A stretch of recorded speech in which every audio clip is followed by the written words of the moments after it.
Halo, selamat malam Botakers. Welcome back to my channel and this is Cerita Om Botak ya. Jadi buat teman-teman yang belum pernah bergabung, ayo subscribe channel Cerita Om Botak di YouTube dan juga di Instagram. Oke, malam ini kita bakal kedatangan tamu yang spesial dari Foodies ya. Saya tahu dari Botakers di sini banyak sekali yang bisnis F&B ya, bisnis makanan, dan pasti tertarik buat dengerin dari pakarnya gimana sih caranya kalian building ya bisnis F&B terutama dari nol ya. Dan malam ini kita akan tanya-tanya gali-gali dari Foodies sendiri ya, perwakilannya kita ya, Stephanie.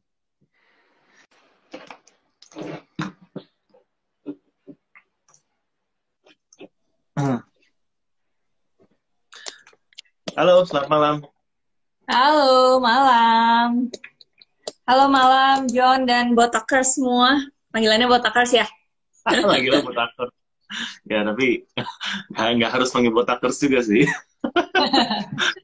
Kalau Foodies ada panggilan Foodies. Kalau di Foodies panggilannya Foodpreneurs. Oke, Foodpreneur. Halo, selamat malam Foodpreneurs. Salam kenal. Ya. Malam. Stephanie atau Steph atau gimana enaknya? Steph juga boleh. Steph boleh ya. Oke, malam Steph, thank you udah meluangkan waktunya buat kita mau ngobrol soal F&B ya, tentunya Foodpreneurs ya di sini. Ini menarik banget ya, F&B. Saya pribadi juga pernah bikin bisnis F&B ya. Tapi kolaps waktu awal COVID. Jadi saya kayaknya bikinnya waktu awal COVID banget ya. Kenapa? Iya, bikinnya pas banget awal COVID pula ya. Bikinnya sebenarnya November sebelum COVID, tapi begitu kena COVID, karena kita hanya bergantung dari traffic ya, food traffic, nggak terlalu berkembang di platform, jadi kita akhirnya nggak kuat ya. Dan saya juga waktu itu lagi emergency ya, survival mode, jadi saya cut bisnis-bisnis yang memang masih perlu pengembangan, saya fokus ke core bisnis kita sih. Jadi mungkin karena saya belum pernah ngambil kelasnya Foodies kayaknya sih. Dan nggak kapok kan ya? Jadi lain kali harus coba lagi. Nggak kapok ya. Oke, sebelumnya ya, boleh dong perkenalin diri dulu, Foodies itu apa, dan juga Stevia sendiri sebagai apa di sana, COO ya, COO. Saya udah kasih bocoran dulu ya. Tapi apa sih yang dipikirkan waktu mengembangkan Foodies ini, dan apa yang Foodies sudah lakukan gitu ya buat bantu teman-teman, terutama dalam bidang F&B. Ya. Malam semuanya ya, jadi senang banget nih malam hari ini ya bisa ngobrol-ngobrol bareng sama semuanya juga. Kalau di Foodies sendiri kita adalah F&B Business EduTech ya, jadi Education Technology. Jadi istilahnya semua orang yang pengen jadi pebisnis kuliner itu bisa belajar bareng-bareng di Foodies. Karena kalau ngomongin orang mau jadi dokter gitu ya, mereka biasanya pergi ke fakultas kedokteran gitu. Misalnya mereka pengen jadi koki juga ada sekolahnya gitu. Tapi kalau misalnya orang mau jadi pebisnis kuliner ya, mungkin sampai beberapa tahun yang lalu belum ada Foodies, nah itu masih pada bingung biasanya mereka harus belajar di mana. Termasuk juga saya dulu sebagai pebisnis kuliner ya, kayaknya berapa tahun yang lalu ya, mungkin 10 tahun yang lalu kayaknya. Jadi sama partner-partner juga, waktu memulai bisnis kuliner itu cukup sulit ya, dan jadinya harus belajarnya itu lama, karena harus belajar sendiri, otodidak, tanya sana-sini, kemudian kalau mau cari vendor, investor, segala macam itu harus satu-satu gitu ya, nggak ada satu ekosistem atau satu pusat di mana mereka itu bisa langsung dapetin semuanya. Nah, karena para founders di Foodies juga, termasuk saya dan partner-partner ngerasa, wah ada kendala seperti itu, akhirnya sebenarnya Foodies kan udah dari tahun 2018 ya.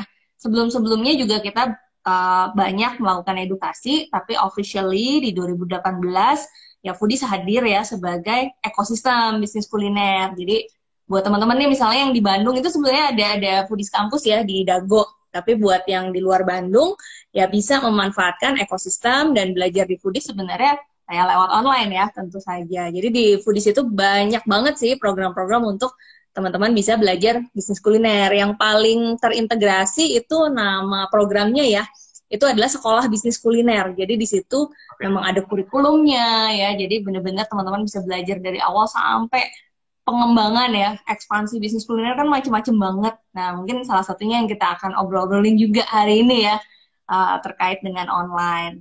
Kalau saya sendiri pecinta makanan ya, makanya ada di bisnis kuliner. Jadi buat teman-teman yang modalnya suka makan tuh cukup ya. Jadi saya nggak bisa masak, udah gitu juga. Awalnya juga saya kuliahnya di arsitektur dulu, jadi nggak ada hubungannya sama bisnis, nggak ada hubungannya sama bisnis kuliner. Tapi karena memang saya suka ya menjadi entrepreneur, kemudian juga suka yang namanya makanan, dan tahu kalau potensi bisnis kuliner tuh di Indonesia memang besar ya, karena kan populasi besar, artinya bisnis yang sustainable, yang sebenarnya terbukti di masa COVID ya, salah satu yang cukup stabil dan malah jadi spending tertinggi ya selama masa COVID itu adalah di makanan dan minuman. Jadi rasanya sih potensial banget juga kalau misalnya teman-teman pengen terjun di bisnis kuliner. Jadi akhirnya berbisnis kuliner dari tahun 2013 ya sampai sekarang, dan juga nggak banyak di manajemen sekarang. Akhirnya sekarang banyak kontribusinya justru di foodies, pengen nge-share lebih banyak lagi ilmu-ilmu bisnis kuliner biar teman-teman juga bisa punya bisnis kuliner yang bisa scalable ya ke seluruh Indonesia atau bahkan ke luar negeri gitu. Wah, Cerita keren. singkatnya. Tapi sebenarnya selama COVID ini justru saya melihat banyak banget ya kalau kita mau melihat di jalan, di tempat-tempat lain atau teman-teman, banyak banget foodpreneurs yang baru justru mulai terjun pada waktu pandemi ini. Kenapa ya? Benar, Apa memang benar. bisnis F&B ini adalah bisnis yang paling gampang untuk dibuka gitu? Sebenarnya itu memang jawaban yang benar ya secara fakta saat ini ya, karena Ya, mungkin karena faktornya banyak juga ya. Artinya misalnya ya, pandemik ini terjadi saat era internet misalnya belum kayak sekarang. Atau pandemik ini terjadi saat online delivery belum masuk misalnya. Nah, itu kan juga mungkin beda cerita ya. Tapi di masa pandemik ini sebenarnya ya blessingsnya ya, online delivery udah ada, udah mulai terintis juga di Indonesia kan. Kemudian juga platform-platform online, dan orang-orang di Indonesia juga udah terbiasa untuk menggunakan online atau digital untuk bertransaksi lah, atau beli, atau cari informasi.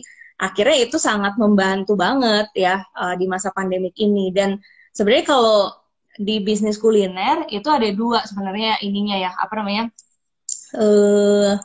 bukan tren lah, tapi yang terjadi gitu ya. Satu tuh mereka yang berbisnis kuliner, tapi tadinya basisnya itu di offline gitu ya, kayak kafe atau tempat nongkrong, restoran. Nah, mau nggak mau kan semuanya pindah online juga gitu kan. Tapi ya, satu lagi adalah mereka yang mungkin di masa pandemik ini kehilangan mata pencariannya, salah satu yang memang sangat-sangat potensi dan mudah gitu ya untuk dilakukan, ya mau nggak mau bisnis kuliner. Bahkan dari memulai dia menjadi reseller atau affiliate juga, mereka kan bisa ngejalanin bisnis kuliner. Karena itu ya. tadi mungkin 5 orang di sekitar dia aja itu sebenarnya udah target market kan, jadi nggak terlalu susah. Bisa mulainya juga dari dapur rumah atau kosan ya, mungkin kan kalau ada konsep cloud kitchen ya teman-teman mungkin pernah dengar. Jadi ya memang di teman-teman komunitas foodies banyak yang cerita mereka baru memulai itu di masa pandemik, bener. Wow.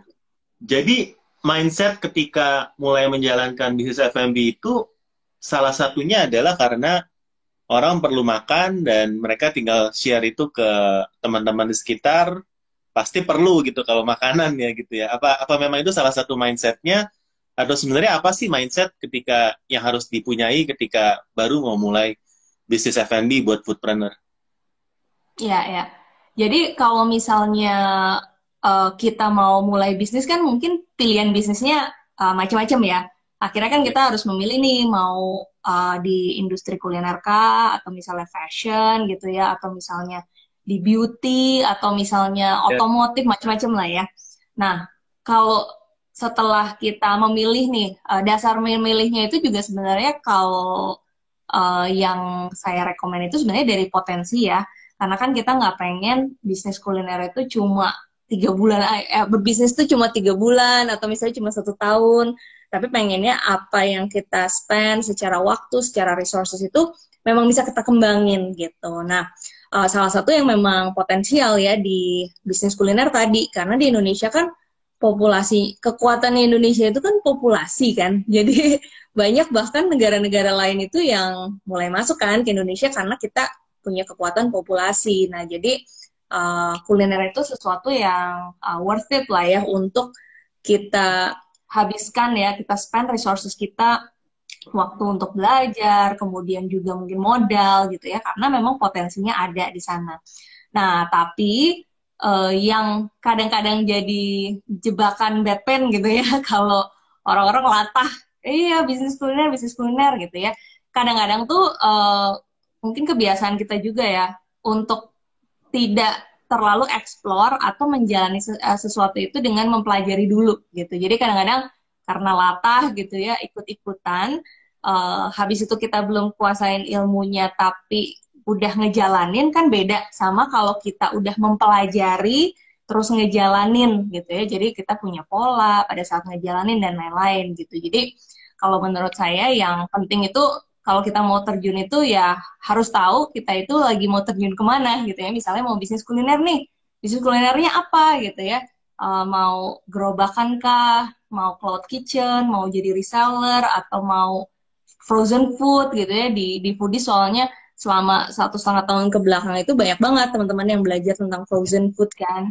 Yes. Jadi PR pertamanya sebenarnya ilmu dan mempelajari kita ini sebenarnya mau ngapain sih. Nah, itu pasti akan membantu banget di awal. Jadi mau ngapain ya? Nah, tadi sempat mention banyak banget ya jalurnya. Ada yang mau ke cloud kitchen yang lagi booming sekarang ya, ghost kitchen. Ada juga yang memang mau jadi reseller dan lain-lain. Nah, kalau kita mengacu ke marketing mix kan ada 4P of marketing kan? Ya kan, ada price, promotion. Nah, salah satunya adalah place ya. Apakah place itu masih relevan di dunia internet sekarang? Atau dengan adanya marketplace, dengan adanya Grab, Gojek, dan lain-lain, place itu jadi irrelevant sekarang? Ya, kalau di konsep marketing itu sebenarnya saat ini place itu diistilahkan juga sebagai sales channel ya. Jadi kalau dulu mungkin karena semua orang sebagian besar jualannya offline, jadi asosiasi place di marketing pix itu kan selalu yang bentuknya physically gitu ya, lokasi.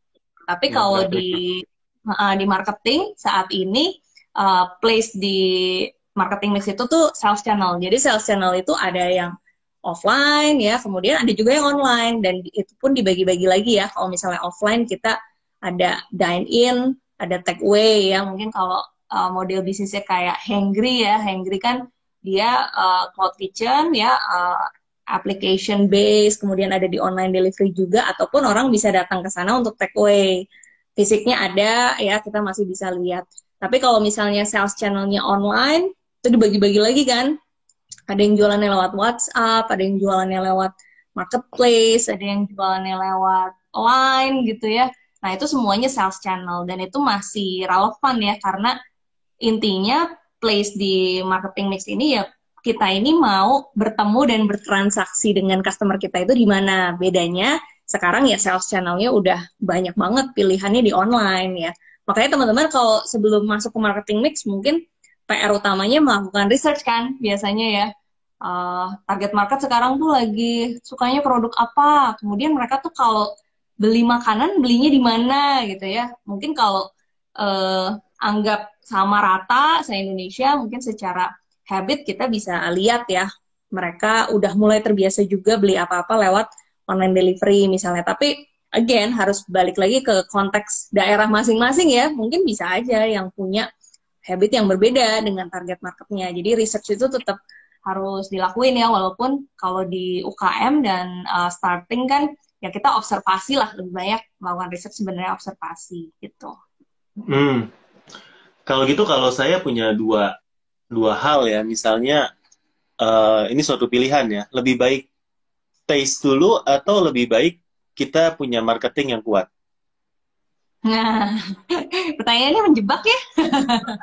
Lagi mikir ya. Kalau kalau di bisnis kuliner dan ngomongin sustainable ya, artinya kan kita bisnisnya harus sustainable ya, harus Ya, berlangsungnya lama. Jadi yang namanya makanan itu ya sudah pasti harus enak. Tapi kalau enak kan relatif ya. ya, Jadi kalau enak sama enak banget, enak versi A, enak versi si B, enak versi C itu relatif. Tapi ya harus enak gitu. Sebenarnya enak itu kan juga ada indikatornya ya. Satu, customer-nya balik lagi. Dua, customer-nya merekomendasikan. Nah, jadi kalau enak itu ya semua bisnis kuliner mau ngomongin masuk ke bisnis kuliner, mau mulai bertarung gitu ya, ya udah pasti produknya ini harus enak.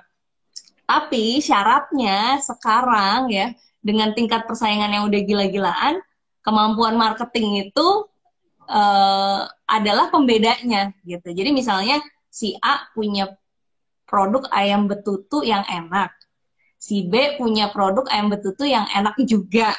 Tapi si B punya kemampuan marketing. Nah, yang bisa lebih berhasil di market dan ngejual lebih banyak itu ya si B gitu. Karena punya ya. produk enak tapi nggak bisa ngejualnya. Nah, itu sebenarnya PR-nya ya. Dan banyak banget teman-teman foodpreneurs tuh yang justru kendalanya itu uh, dan asosiasi orang masih banyak kalau misalnya bisnis kuliner, wah saya harus bisa bikin produk yang enak nih, gitu ya. Tapi banyak banget pebisnis kuliner yang mungkin kayak saya ya, saya satu nggak bisa masak.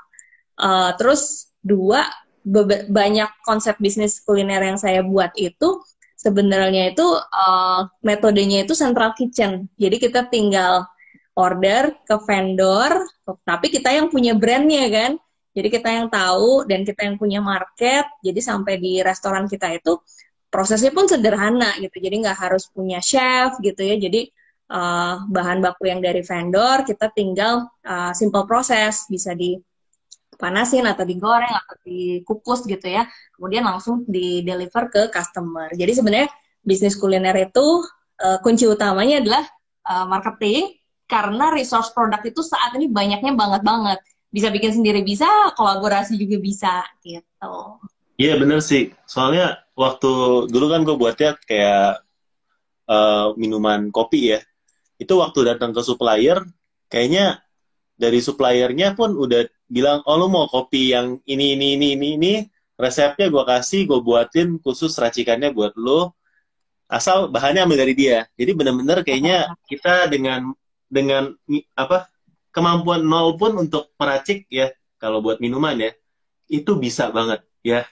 Yang penting kita mau coba nanya-nanya, pasti gampang banget zaman sekarang untuk dapetin ilmu buat meraciknya. Tinggal kita memang eksekusinya itu yang lebih sulit kalau dilihat waktu itu ya, untuk bisa survive gitu. Nah, Ya, ya. uh, ya susah, susah.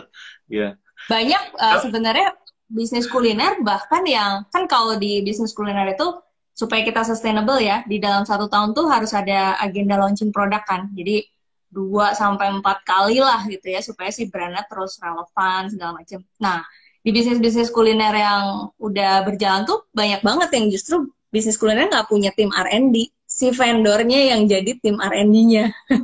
Bahkan sampai bisnis-bisnis yang multinasional rata-rata polanya pun udah seperti itu ya. Jadi di bisnis dan di brandnya tuh lebih minim juga ya, nggak usah investasi tim R&D, tapi justru si vendor-vendornya yang memang berlomba-lomba buat ngasihin ini nih, lu tahun depan launching ini aja gitu ya. Ujung-ujungnya pengennya kan beli bahan bakunya ke mereka gitu kan. Jadi memang pola seperti itu udah sangat umum, termasuk juga untuk UKM juga. Gitu.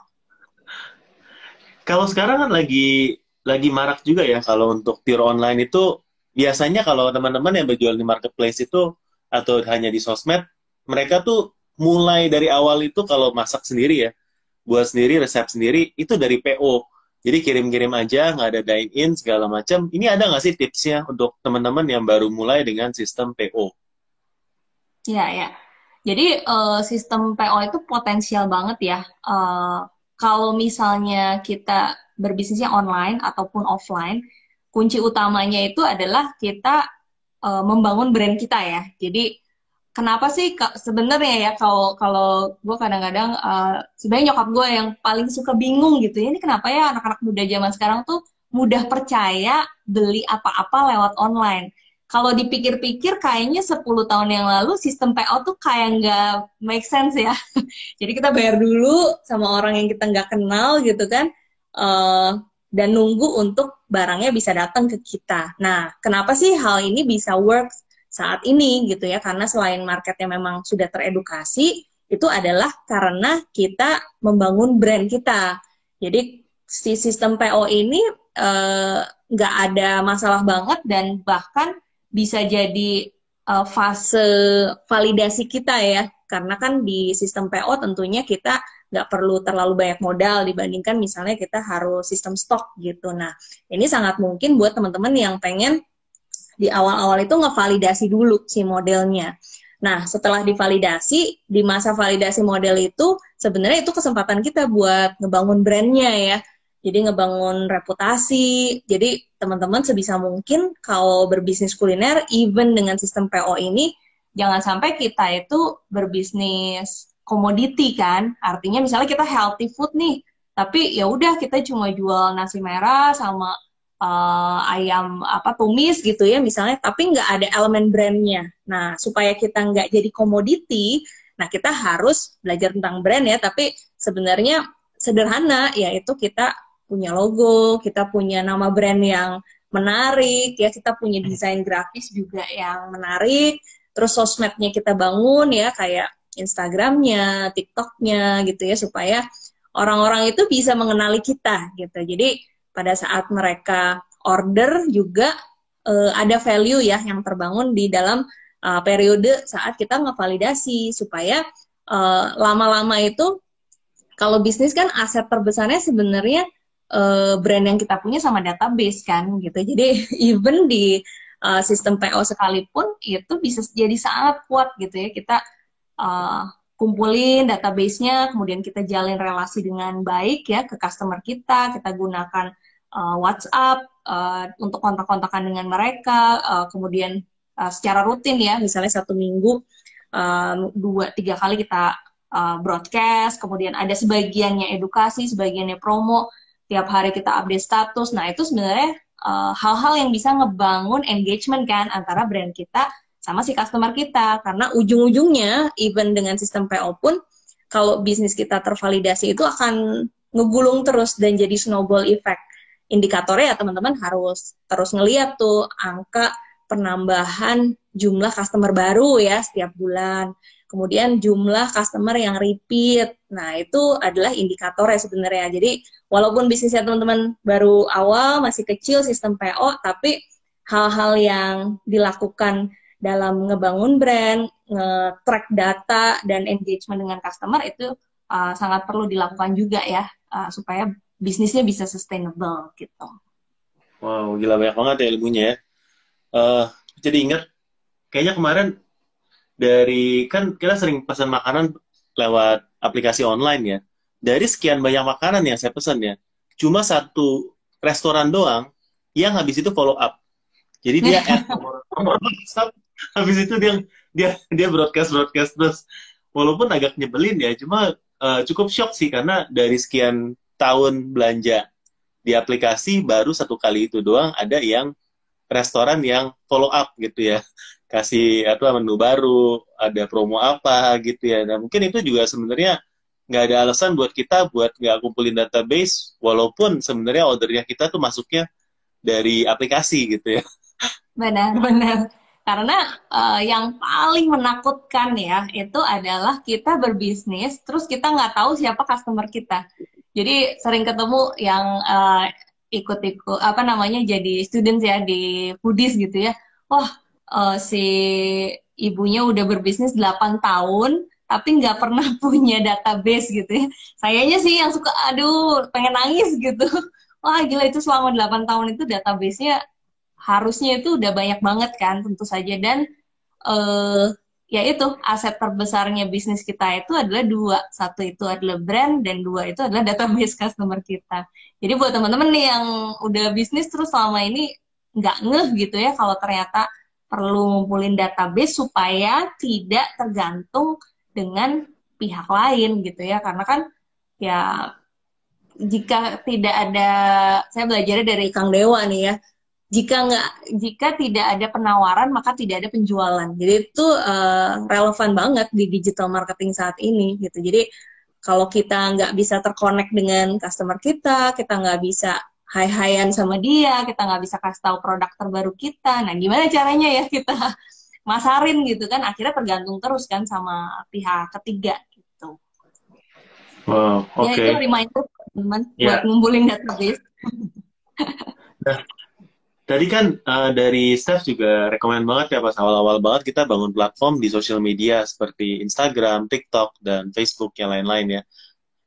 Ada nggak sih strategi komunikasinya dan mungkin ada satu contoh example nggak F&B yang memang menurut Steph itu tuh bagus banget dari strategi komunikasi di sosial media, terutama bukan yang brand-brand gede ya, tapi memang brand-brand yang memang baru lahir hanya dari sosial media gitu. Iya, ya. Jadi sebenarnya kalau sosial media itu kan hanya bagian dari media yang kita gunakan ya saat ini Ya. gitu. Kebetulan aja target-target market kita sekarang semuanya mengkonsumsi, sebagian besar ya mengkonsumsinya itu sosial media Instagram, TikTok gitu ya. Tapi teman-teman perlu ingat bahwa media itu terus berubah. Jadi ya media itu adalah bagian dari yang kita gunakan untuk berkomunikasi dengan customer. Nah, tapi yang paling penting dan paling fundamental itu sebetulnya adalah strategi marketingnya kita kan. Jadi kalau misalnya kita punya brand gitu ya, sebenarnya kita pengen diingat sebagai brand apa sih gitu ya, positioningnya apa. Nah, kalau di era kompetisi seperti sekarang, kalau kita nggak punya positioning ya, nggak punya diferensiasi, nah itu yang susah sebenarnya dan akan susah lah ya, nggak kedengeran jadinya ya sama customer, nggak bisa mengakuisisi customer pertama kali, gitu, nggak bisa membuat customer beli lagi gitu. Nah, jadi uh, kenapa ini sangat berhubungan erat sekali dengan sosial media? Karena pada saat kita pakai Instagram nih, pada saat kita pakai TikTok, pada saat kita kolaborasi sama influencer ya, sama buzzer, uh, positioning kita ini sebenarnya yang dikomunikasikan gitu ya. Jadi misalnya kita adalah say sapi saus mentai bakar pertama di Kota Malang misalnya. Nah, itu kan positioning kan. Nah, baru si positioning itu kita komunikasiin tuh lewat Instagram, lewat TikTok, lewat influencer-influencer yang kita undang buat nge-review gitu. Jadi sebenarnya yang paling penting justru adalah konten kitanya, why-nya gitu ya. Kenapa sih saya harus coba gitu? Kenapa sih saya harus follow? Kenapa saya harus cari brand ini di GoFood, GrabFood gitu misalnya? Nah, itu yang jadi PR utama ya buat teman-teman tentuin dulu, baru pada akhirnya berkomunikasi di sosial media. Nah, sebenarnya kalau di sosial media sendiri, teman-teman harus rajin buat mempelajari lagi ya detail-detail dari trik-trik dan tipsnya. Jadi kalau misalnya setiap sosial media kan punya cara main yang berbeda ya. Jadi kalau di Instagram dulu ngumpulin followers, kalau sekarang ngumpulin followers juga yang lihat 1% ya. Terus ya sekarang kalau Instagram ya mungkin lebih ke titiknya tuh di influencer sama di ads ya. Jadi jangan anti ads juga karena beriklan di Instagram itu kan juga cenderung terjangkau dan kita bisa call to action-nya itu sangat deket dengan pembelian. Jadi kalau misalnya di swipe up langsung masuknya ke halaman GoFood kita nih, gitu ya, langsung ke halaman GrabFood kita, langsung ke WhatsApp bisnis kita, kan deket sekali ya dengan transaksi gitu. Terus kalau TikTok punya cara bermain yang berbeda juga gitu ya, followers nggak penting, tapi view gitu ya. Nah, jadi memang kita harus memahami bagaimana cara memanfaatkan setiap media ini. Di YouTube juga kayaknya banyak ya cara-cara untuk belajar dan ininya ya. Terus kalau brand ya, brand yang dari nol banget sih banyak banget ya. Banyak sih kalau di alumni foodies mungkin ya kayak warung steak gitu ya, terus juga mungkin kabops ya, premium kebab itu juga bisa banget manfaatin antara perkembangan brand juga didukung oleh popularitas di sosial medianya. Kalau yang baru-baru itu mungkin banyak sih teman-teman buka aja TikTok, buka hashtag kuliner Indonesia gitu ya, atau tren kuliner. Nah itu kayaknya bisa sampai subuh juga nggak habis-habis referensinya kayaknya ya. Jadi banyak Wow. banget teman-teman UKM juga yang udah memanfaatkan sosial media ya buat naikin brand awareness-nya gitu. Dan untuk naikinnya memang kita dengan menggunakan jasa vlogger atau influencer untuk bidang, khususnya dalam bidang F&B, itu sangat berpengaruh kah? Atau lebih baik kita pakai micro influencer gitu ya, yang memang lebih lebih murah, atau gimana sih tipsnya dalam menggunakan influencer marketing ini? Kalau di saat ini ya di online marketing itu influencer tuh punya peran sangat besar ya. Sangat Jadi besar. kalau ya, tapi kalau influencernya itu influencer besar atau mikro atau nano, nah itu tergantung budget kita ya. Jadi kalau memulai bisnis dan ngerancang bisnis kan juga ada beda-beda level gitu ya. Ada yang memang memulai dengan modal yang kecil, tapi memulai dengan modal yang besar juga banyak ya. Jadi banyak juga yang memang memulai dengan modal yang besar. Tapi mau memulai dengan modal yang kecil ataupun yang besar, sebenarnya peran influencer ini sangat penting. Pentingnya itu di mana? Satu, udah pasti kan exposure ya. Kalau exposure sih, apa namanya, memang jadi bagian dari kebutuhan kita kan. Kalau misalnya kita nggak ada yang tahu brandnya, ya mana ada yang beli gitu kan. Tapi sebenarnya fungsi yang kedua ini yang menurut saya titik berat terutama buat yang bisnisnya masih kecil, yaitu untuk membuat brand kita itu, saya suka pakai istilah ini sih, yaitu supaya brand kita itu bisa pansos gitu ya. Kita punya Pansos. produknya itu difoto, di-review sama influencer-influencer yang cantik-cantik, ganteng-ganteng, keren-keren gitu ya.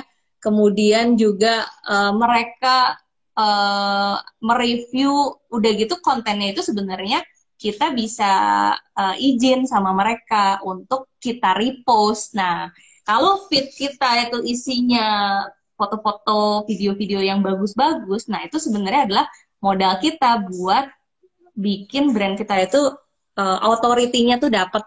Oh iya ya, ini pas buka tuh nggak kelihatan kayak bisnis kuliner awal dan nggak kelihatan apa ya, benar-benar terlihat profesional karena biasanya kan para influencer ini memang punya kemampuan ya buat bikin konten. Jadi kalau misalnya mereka foto bagus gitu ya, kemudian mereka kalau nge-review, bikin video juga bagus. Nah, kita sebenarnya bisa memanfaatkan konten-konten itu untuk mengisi konten-konten awal kita, biar langsung nanti calon customer kita tuh pas lihat, oh iya ya ini keren nih, brandnya kekinian nih, gitu. Jadi punya dua fungsi itu yang membuat saya sangat rekomen influencer itu memang dijadikan bagian dari strategi awal ya untuk marketing gitu. Wow. Ya, jadi untuk platform sendiri sebenarnya dalam dalam pemasarannya tuh platform apa yang paling cocok? Ya, misalnya kita tahu sekarang platformnya tuh channel marketingnya tuh banyak banget dari Facebook, TikTok, Instagram, bahkan marketplace juga banyak sekali yang orang-orang pakai Shopee, di Tokopedia buat jualan F&B ya. Bahkan buat yang sistem PO pun bisa ya. Nah, tapi menurut Steph itu sebenarnya platform apa sih yang paling mudah ya? Dan kalau boleh, ya udah pakai ini dulu deh yang paling simple gitu ya supaya teman-teman tuh bisa mulai dulu supaya nggak terlalu ribet gitu. Ya, jadi sebenarnya menjawabnya itu bisa harus dilihat dari model bisnisnya dulu ya. Jadi kalau misalnya dari awal model bisnisnya itu udah, kan kalau kuliner yang secara umumnya paling mudah tuh bisa dibagi jadi dua. Satu itu yang di dalam kemasan, satunya lagi yang fresh ya. Kalau misalnya yang fresh, yang dimakan gitu ya, berarti model bisnisnya kan either dia punya cafe, atau restoran, atau cloud kitchen, ya kan? Nah, biasanya sales channel-nya itu si fisik restorannya, ataupun online delivery, atau WhatsApp gitu. Jadi, tiga ini nih biasanya yang jadi sales channel kalau model bisnis kita ini makanannya memang disajikan gitu ya, misalnya gado-gado atau kayak mie ayam gitu ya, terus apa namanya coffee shop gitu. Nah, tapi satunya lagi itu model bisnis kulinernya kan yang di dalam kemasan kan. Artinya misalnya kita jual keripik, kemudian kita jual mie tapi yang frozen gitu ya. Jadi kalau yang satu ini itu sales channelnya lebih fleksibel sebenarnya. Kita mau online delivery juga bisa, ya kan? Kita di marketplace juga bisa, WhatsApp juga bisa. Nah, jadi kalau misalnya yang indikatornya produk kita bisa punya daya tahan lama lebih banyak, sales channelnya bisa lebih luas. Tapi kalau kan kadang-kadang jenis produk tuh given ya, kadang-kadang emang udah ada yang berbisnis, ya emang udah 3 tahun bisnisnya kayak gini, kan susah ya kalau misalnya kita berubah sama sekali. Yang banyak diambil strateginya sebenarnya adalah menambah atau merubah kemasannya. Jadi bahkan brand-brand nasional juga banyak ya, misalnya tadinya mereka restoran, tapi karena biar bisa dijual di marketplace, akhirnya mereka punya kemasan yang juga bisa dikirim beberapa hari misalnya, atau melalui layanan pengiriman ya, kayak JNE, Tiki, dan lain-lain gitu. Nah, kalau misalnya di keduanya, yang paling gampang ya, ini sebenarnya ada dua, yaitu marketplace sama WhatsApp sebenarnya. Karena dua itu punya potensi untuk dapetin market yang baru ya. Karena kalau misalnya di marketplace itu kan kalau kita setup store-nya juga menarik, kemudian foto-fotonya juga kita serius gitu ya, kemudian kita nge-handle kliennya juga baik gitu ya. Nah, itu sebenarnya di marketplace itu kita bisa buka bener-bener market yang baru gitu dibandingin kalau misalnya kita jalan sendirian ya, cari market satu-satu gitu ya. Nah, itu sih yang direkomend adalah marketplace sama WhatsApp, karena dua-duanya juga cenderung mudah dan nggak perlu biaya yang besar gitu. Nah, ini sebenarnya kalau udah ngomongin marketplace jadi lebih menarik lagi ya, karena kan memang sebenarnya audiens kita kan sebenarnya teman-teman yang mau belajar jualan online di marketplace ya, dan saya juga kan sehari-hari ya memang kita juga pengalamannya kita jual frozen food di marketplace, kita jual bahan-bahan baking dan lain-lain. Jadi kita ya mungkin sudah cukup ada asam garam untuk berjualan makanan di marketplace sendiri ya. Bahkan sampai frozen food kita bisa kirim keluar kota dengan marketplace juga sudah gitu ya. Jadi ya bisa basi juga tapi kalau keluar ya. Jadi banyak suka dukanya. Nah, kalau menurut Steph lagi ya, gimana sih tipsnya? Karena banyak sekali yang DM ke Om Botak sebenarnya tanya nih, aduh, saya kan jualan makanan ya, tapi kok udah pasang ya, gitu-gitu aja gitu ya. Dan saya tanya kan biasanya punya sosmed nggak punya. Jadi mengharapkan organik begitu aja di marketplace, apalagi dia berjualan makanan yang brandnya belum dikenal gitu. Nah, kalau menurut saya sebenarnya buat tips buat pemula yang baru terjun ke marketplace atau itu tuh seperti apa gitu? Ya, ya. Kalau di marketplace itu kan ada dua tipe ya, dua tipe karakter konsumen dan ada dua flow. Satu itu mereka memang mau mencari suatu produk, kemudian mereka datang ke marketplace, kemudian mereka searching kan. Misalnya mau beli dimsum gitu ya, dimsum frozen, mereka searching aja. Nah, berarti kan muncul tuh brand-brand yang ngejual ya, bisnis kuliner yang ngejual segala macam. Nah, yang kedua itu adalah mereka emang udah tahu brandnya karena ngeliat di sosmed, karena viral, karena di endorse orang influencer tertentu, karena temen yang ngomongin misalnya. Nah, dia masuk ke marketplace-nya itu udah tahu mau beli brand yang mana. Jadi sebenarnya ada dua itu. Nah, cara bermain dan cara menangnya juga kan beda ya. Jadi kalau misalnya yang pertama itu kan lebih seperti menjual komoditi sebenarnya. Nah, kalau di sana pun di marketplace ya, justru dari teman-teman nih kayaknya yang punya lebih banyak ilmunya ya, itu kan memang ada taktik dan hal-hal yang harus dilakukan, seperti kalau kita mau winning di Google kan, kita ratingnya juga harus bagus, kemudian juga comments ini ya reviewnya juga harus banyak, dan secara reputasi ya itu kan secara search engine ya di dalam marketplace-nya sendiri, memang itu juga ada ilmunya gitu. Di banyak sih kayaknya ya belajar detail-detailnya. Nah, tergantung nih teman-teman mau mengembangkan bisnisnya dengan tipe flow yang mana gitu. Hmm. Kalau saya pribadi itu lebih rekomen yang kita bangun brand. Jadi sama lagi ya, balik ke konsep yang pertama tadi. Jangan sampai kita itu mengandalkan pihak ketiga. Artinya marketplace kan juga pihak ketiga ya. Jadi kalau misalnya kita bisa bangun brand, kemudian juga orang mengenal brand kita, brand awareness-nya bagus, perceived quality asosiasi sampai kita punya brand loyalty, apapun sales channel-nya, jadinya kita tetap bisa berjualan gitu ya. Karena marketplace adalah bagian dari sales channel. Tapi kita mau jualan lewat WA juga bisa. Bahkan kalau bisnis-bisnis yang udah skalanya besar, sebenarnya selain marketplace, mereka punya toko online sendiri ya. Nah, jadi kalau kita bangun brand, sebenarnya kita opsi dan pengembangannya bisa lebih fleksibel ke depannya. Marketplace hanya sebagai salah satu sales channel-nya gitu.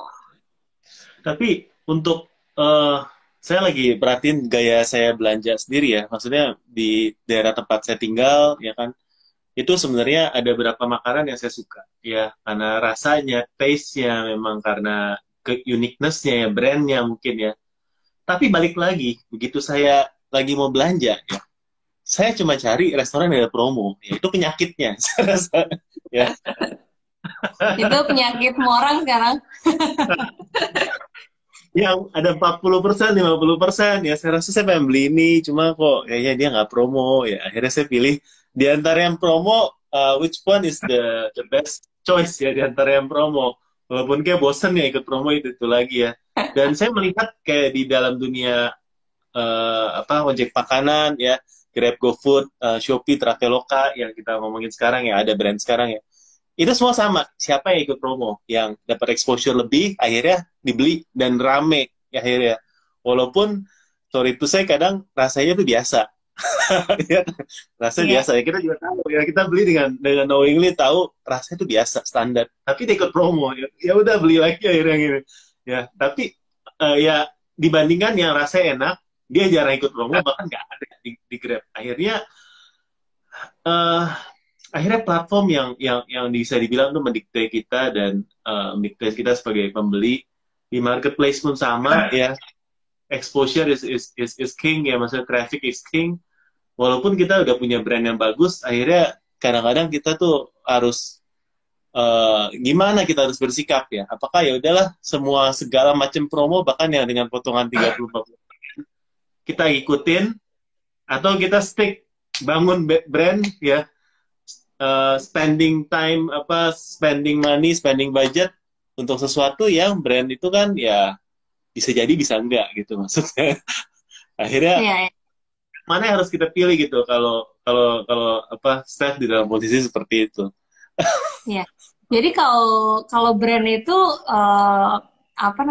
dan sales promo ya, itu sebenarnya tidak saling terkait, karena kalau brand itu kan mungkin yang paling awalnya banget adalah brand awareness ya, itu kan sesuatu yang wajib ya. Jadi kalau misalnya orang nggak tahu brand kita, udah pasti dia nggak beli karena dia nggak tahu gitu kan. Jadi itu yang satu. Sama kalau misalnya brand itu kan reputasi, artinya kalau kita awareness-nya udah bagus, customer membeli pertama kali, nah apakah bisnis proses kita bagus, operation kita bagus, dan lain-lain, sehingga mereka membeli berulang dan merekomendasikan. Nah, itu brand loyalty. Nah, itu sebenarnya nggak ada hubungannya sama sales promo. Karena kalau misalnya mau menang di persaingan saat ini, dua-duanya harus dilakukan.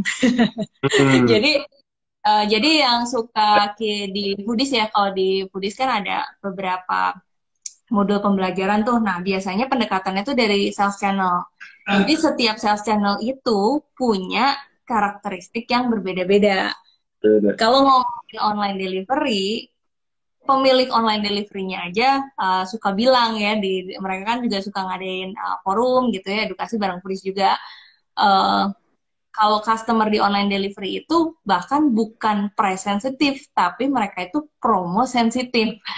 Jadi mereka ada data. Jadi bukan selalu yang itu harga termurah, tapi yang akan selalu dicari dan habit ya. Jadi mereka kan suka ceritain tuh sebenarnya flow kalau masuk ke aplikasi tuh customer ke bagian mana aja sih gitu ya. Nah, pertama yang biasanya dilihat adalah bagian promo.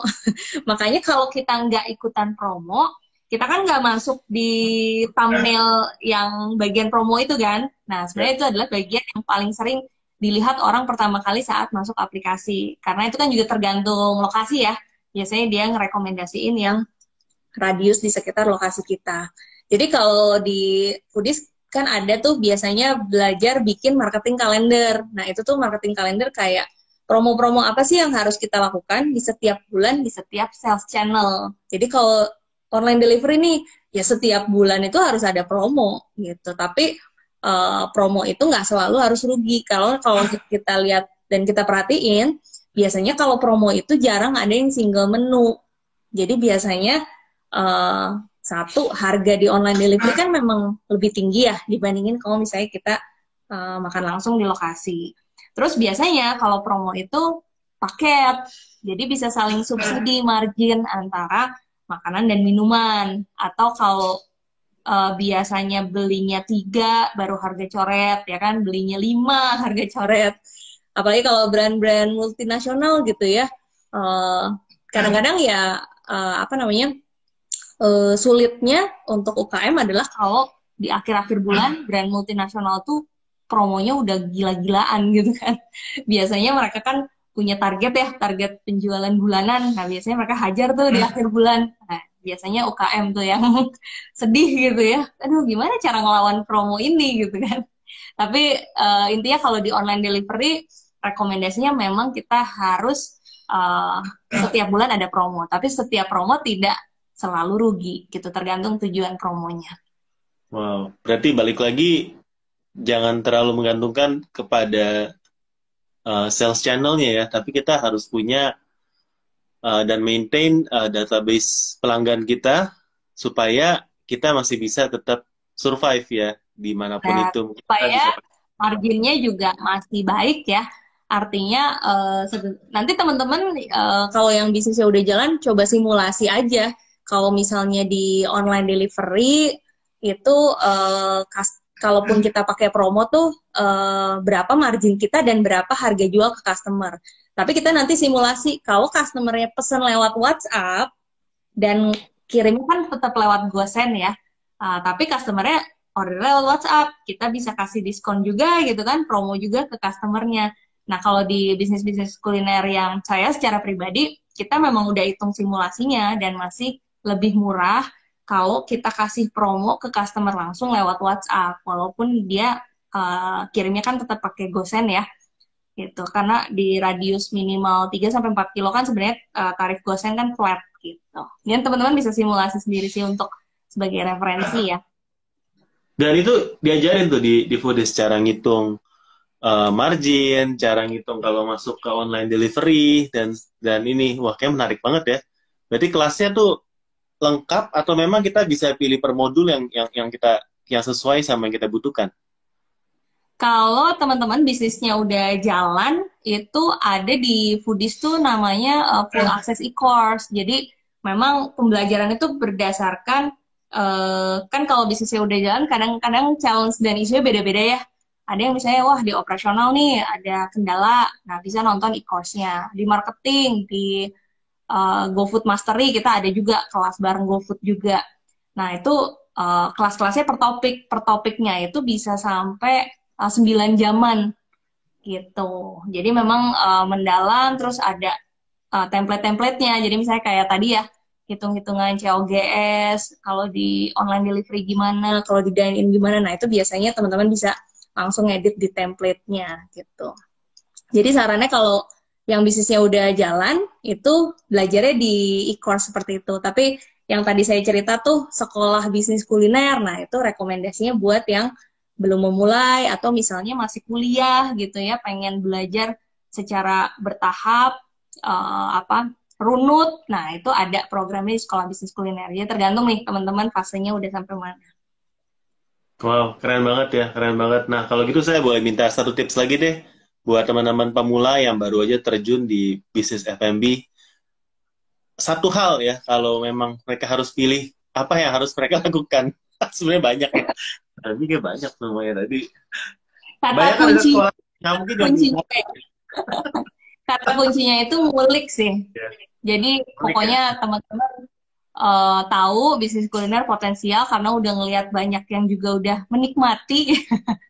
Tapi ya kalau kita juga pengen menikmati, pengen juga punya bisnis kuliner yang berjalan dan menguntungkan ya kita harus ngulik gitu karena nggak ada ilmu yang bisa langsung nguasain gitu ya dalam jangka pendek atau misalnya cuma kita belajar selama 3 jam doang langsung bisa karena kan ilmu juga harus kita praktekin kemudian harus kita resapi gitu ya harus Tapi diulik kalau kayak gini di bisnis saya kayak gini gitu ya nah itu sih dan pengalaman pribadi juga gitu kalau mau menguasai sesuatu sih memang harus banyak ya nguliknya gitu dan bener-bener nggak hanya mempelajari permukaannya aja tapi benar-benar sampai dalamnya juga gitu.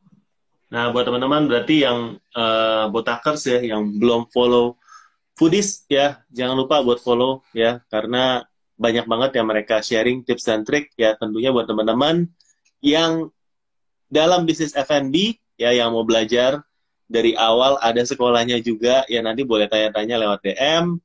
Tapi once again, thank you Steph buat joining IG Live di Cerita Om Sama-sama. Botak pada malam hari ini. Semoga Semoga bermanfaat pertanyaan-pertanyaannya dan semangat ya, ya walaupun masih pandemik. iya, bermanfaat buat teman-teman semua. Eh, Thank you yang udah join sampai sekarang. Salam sehat buat semuanya dan semoga kita bisa punya kesempatan untuk ngobrol seperti ini lagi di video kita selanjutnya. Thank you. Bye-bye semuanya. Amin. Thank you Bye. semua sehat-sehat. Bye, Steph. Bye. Bye. Thank you.